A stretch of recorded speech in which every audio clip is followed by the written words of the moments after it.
This is the Mafia, and our presentation is on preventing the spread of infectious disease. Jana, Ashley, Carrie, Anita, and Gabby.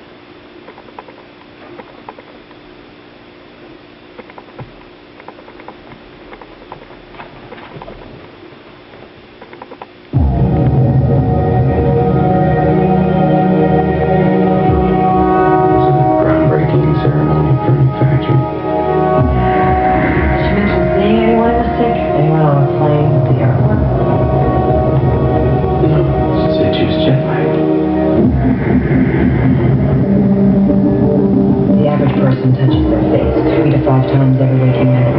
In between, touching doorknobs, water fountains, and each other. Matt, no, go up to your room, honey. So we had a virus, no treatment protocol, and no vaccine this time. I had a seizure this morning, Beth. She had history to No. As of last night, there were 32 cases. Unfortunately, she did die. Can I go talk to her? Mr. Omoff, your wife is dead. What are you talking about? What happened to her? What happened to her?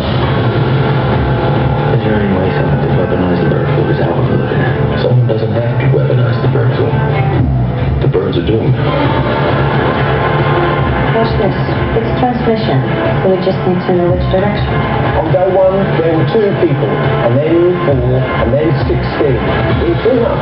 It's a billion. That's where we're headed. They're talking about the National Guard. They're moving the president underground. Keep him attended. It will tip over. The truth is being kept from the wall. Proof your samples, just a little bit.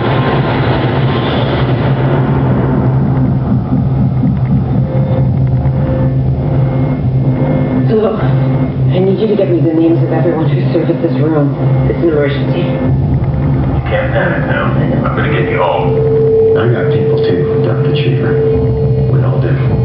Don't talk to anyone. Don't touch anyone. Stay away from other people.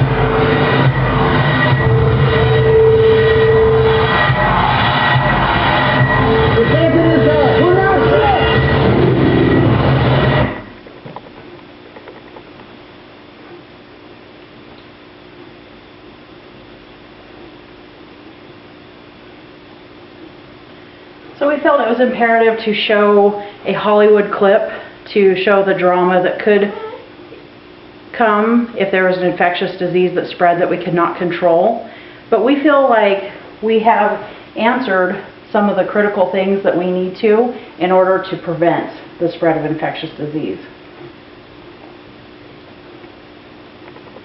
So the 5 critical questions that the Mafia came up with were, number 1, how often do healthcare workers follow infectious disease precautions when advised to do so?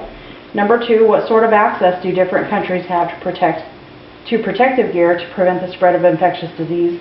That would be gloves or masks. And also, what about sanitary conditions? Access to soaps and sanitizers. What are the most prevalent infectious diseases in the United States? What population is the most affected by infectious disease? And number 5, how likely are you to vaccinate your children? Are you vaccinated? Each of us have taken one of these questions and done extensive research, which we'd be happy to share. Community Engagement Project. Busy lives plus one of our team members living 500 miles away equaled different community engagement projects. Ashley went to her child's elementary school and demonstrated hand washing techniques and how to properly blow your nose. She did this with the assistance of the school nurse. Gabby taught her fellow nursing students how to properly wash their hands. Anita, Carrie, and Jana went to Carrie's nephew's school and demonstrated hand washing techniques. Ashley's project. She utilized a book about germs. The children actually had a surprising understanding and answered many of the questions correctly. She also used a PowerPoint. She mentioned that it was actually really hard to keep the children's attention with it, but it helped her stay on track. They also did a demonstration with hand sanitizer. Some of the children volunteered to show the rest of the class how to use it.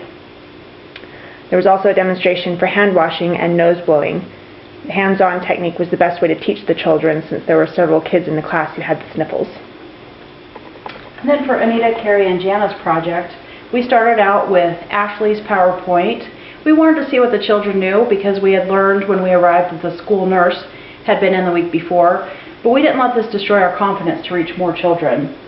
We brought in a black light with some glow germ, which was a total hit with the children. The glow germ is a lotion that acts as a germ.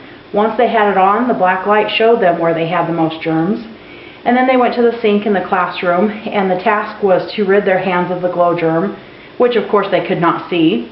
Once again, the black light showed them how well their hand washing technique was done. We did find that the place where the most germs resided were in their nails and then up on their wrist bone. And then to demonstrate how we pass germs, we used fake fruit with glow germ lotion on it. The children had to pass it around the classroom to show just how far the germs would go. And this was the most visual part to show where the germs are. And then these pictures show, to of course protect the privacy of the children, just some of the techniques and the project that we were doing. Also, we did a worksheet, which the children really loved, and it helped to engage their minds a little bit more.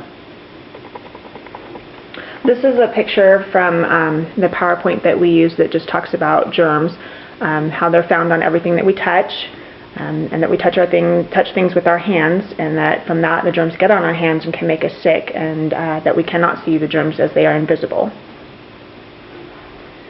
How to prevent germs from entering our bodies.